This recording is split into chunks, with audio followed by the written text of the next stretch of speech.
Lukas bab 22, ayat 14 sampai bab 23, ayat 56. Ketika tiba saatnya, Yesus duduk makan bersama-sama dengan rasul-rasulnya, katanya kepada mereka, "Aku sangat rindu makan Paskah ini bersama-sama dengan kamu sebelum aku menderita. Sebab aku berkata kepadamu, aku tidak akan memakannya lagi sampai ia beroleh kegenapannya dalam kerajaan Allah." Kemudian ia mengambil sebuah cawan, mengucap syukur, lalu berkata, "Ambillah ini dan bagikanlah di antara kamu. Sebab aku berkata kepada kamu, mulai dari sekarang ini aku tidak akan minum lagi hasil pokok anggur sampai kerajaan Allah telah datang." Lalu ia mengambil roti, mengucap syukur, memecah-mecahkannya dan memberikannya kepada mereka. Katanya, "Inilah tubuhku yang diserahkan bagi kamu, perbuatlah ini menjadi peringatan akan aku." Demikian juga dibuatnya dengan cawan sesudah makan. Ia berkata, "Cawan ini adalah perjanjian baru oleh darahku yang ditumpahkan bagi kamu.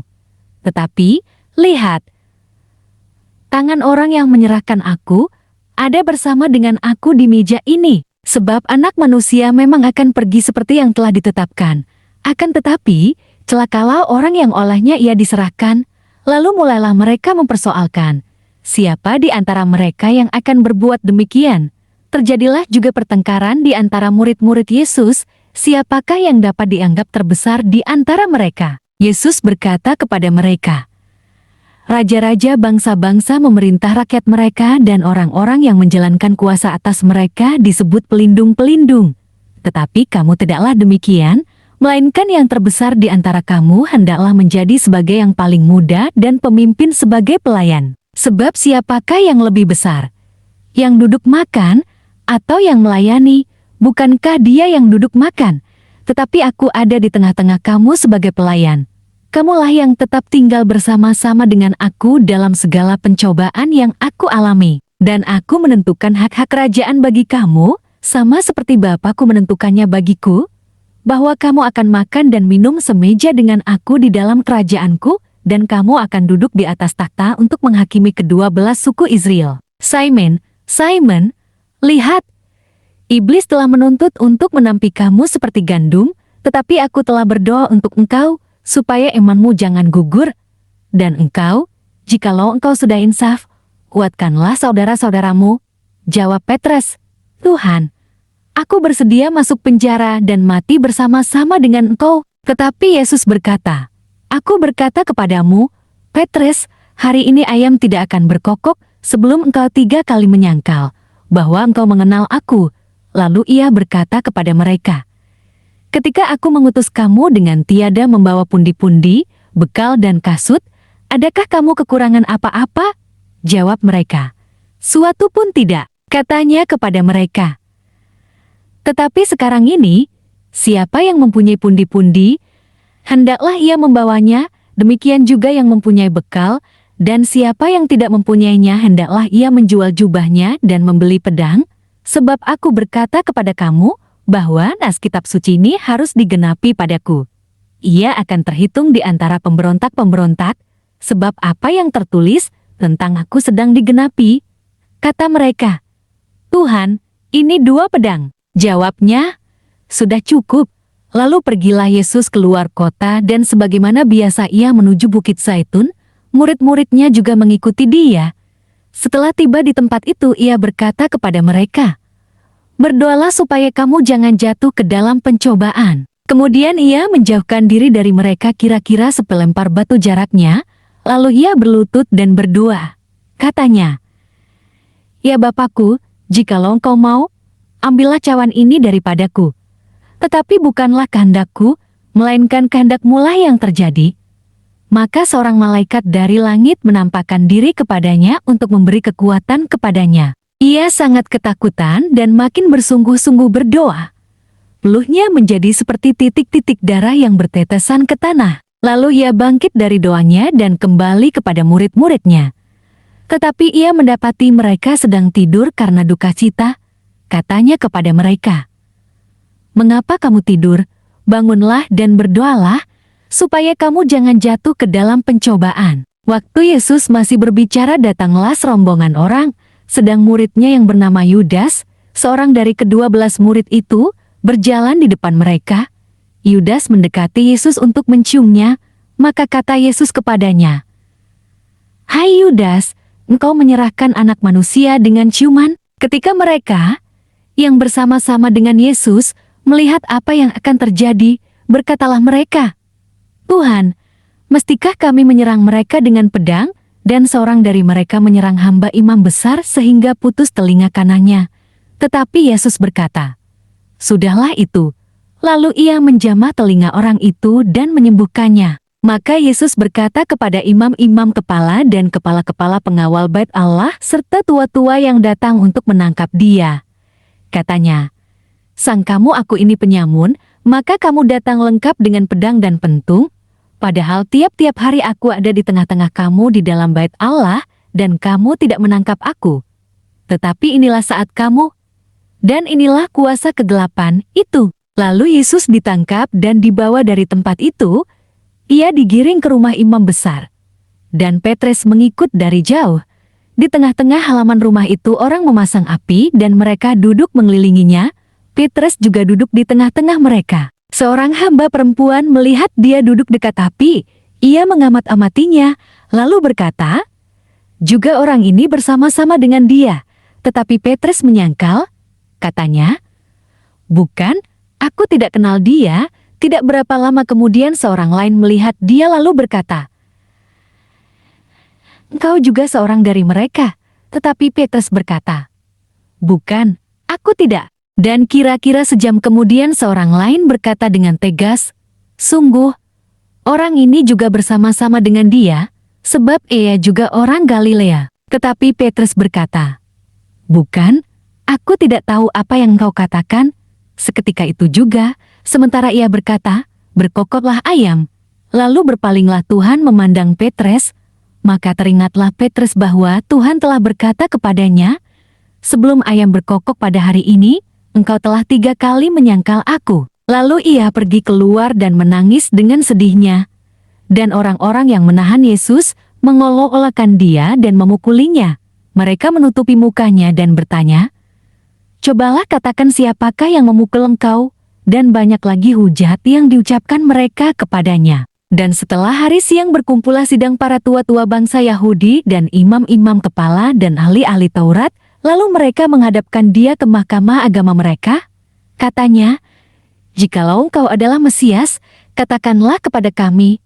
Jawab Yesus, "Sekalipun aku mengatakannya kepada kamu, namun kamu tidak akan percaya, dan sekalipun aku bertanya sesuatu kepada kamu, namun kamu tidak akan menjawab. Mulai sekarang anak manusia sudah duduk di sebelah kanan Allah yang Maha Kuasa." Kata mereka semua, "Kalau begitu, engkau ini anak Allah?" Jawab Yesus, "Kamu sendiri mengatakan bahwa akulah anak Allah." Lalu kata mereka, "Untuk apa kita perlu kesaksian lagi? Kita ini telah mendengarnya dari mulutnya sendiri. Jadi aku akan menghajar dia, lalu melepaskannya. Sebab ia wajib melepaskan seorang bagi mereka pada hari raya itu."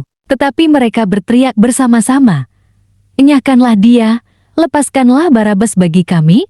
Barabas ini dimasukkan ke dalam penjara berhubung dengan suatu pemberontakan yang telah terjadi di dalam kota dan karena pembunuhan. Sekali lagi Pilatus berbicara dengan suara keras kepada mereka, karena ia ingin melepaskan Yesus, tetapi mereka berteriak membalasnya.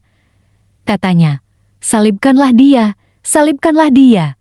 Kata Pilatus untuk ketiga kalinya kepada mereka, "Kejahatan apa yang sebenarnya telah dilakukan orang ini? Tidak ada suatu kesalahan pun yang kudapati padanya, yang setimpal dengan hukuman mati.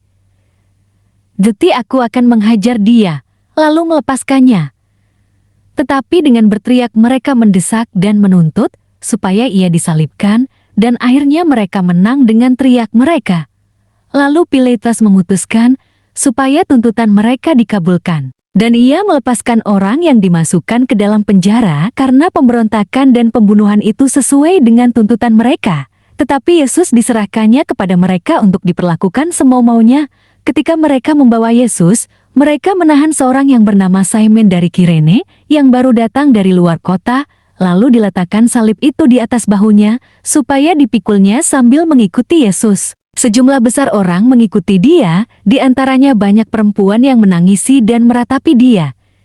Yesus berpaling kepada mereka dan berkata, "Hai puteri-puteri Yerusalem, janganlah kamu menangisi aku, melainkan tangisilah dirimu sendiri dan anak-anakmu. Sebab lihat, akan tiba masanya orang berkata, berbahagialah perempuan mandul dan yang rahimnya tidak pernah melahirkan, dan yang susunya tidak pernah menyusui.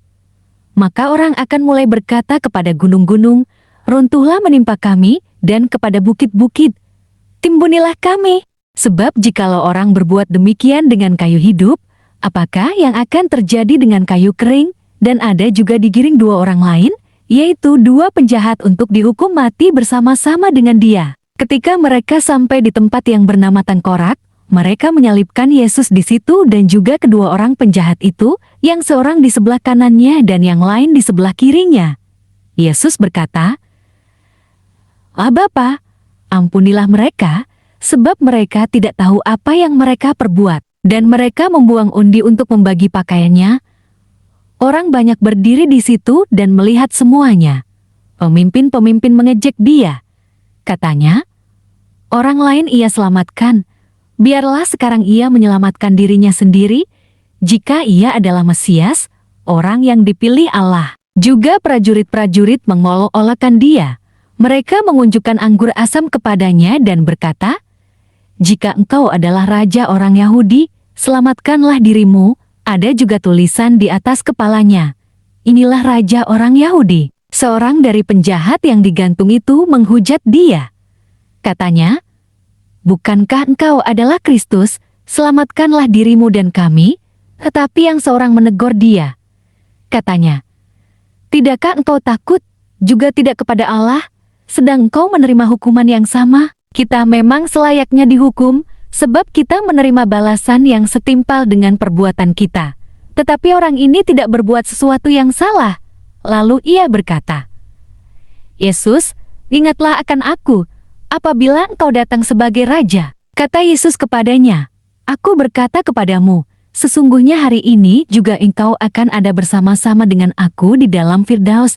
Ketika itu hari sudah kira-kira jam 12, lalu kegelapan meliputi seluruh daerah itu sampai jam 3, sebab matahari tidak bersinar, dan tabir bait suci terbelah dua. Lalu Yesus berseru dengan suara nyaring, "Lah Bapa, ke dalam tanganmu kuserahkan nyawaku."